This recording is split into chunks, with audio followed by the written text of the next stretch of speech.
Welcome to News 5 Everywhere.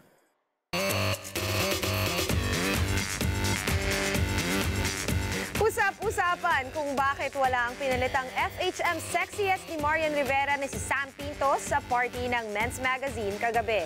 Si Miss Ibis-based star Ritz Azul naman, nakasama rin sa mga rumampa, kakari rin daw na maging #1 sexiest. Ikwento mo, Jeff Fernando.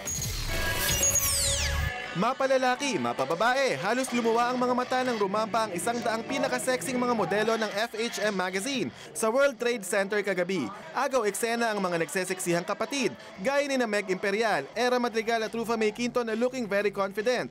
Lumebel up naman sa hotness si Miss Ibis-based star at number 28 FHM sexiest na si Ritz Azul sa kanyang see-through silver dress. Pero ang target niya sa susunod na taon to the highest level. Wish ko yan na maging #1 ako.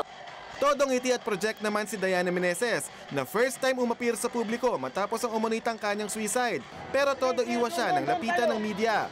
Naglabasan naman ng mga kamera sa audience nang umentrada na ang sexiest this year na si Marian Rivera na anghel ang dating sa ginto niyang pakpak at outfit. Di tuloy na iwasan ng ilan na ikumpara ito sa getup ni Angel Locsin nang itanghal itong sexiest sa FHM noong 2010. Parehas kasi sila na gumamit ng pakpak. No show si Angel sa FHM party ngayong taon. No comment dito si Marian. Pero all smile siya nang tanungin tungkol sa chismis na may pagsasamahan daw silang pelikula ni kapatid Hank Derek Ramsey. Of course, lahat open ako sa posibleng pwedeng maging kapartner ko.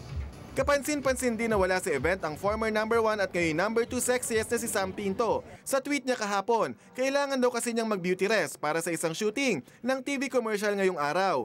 Una nang sinabi ni Sam na wish niyang magkaroon ng turnover ceremony sa kanila ni Marian.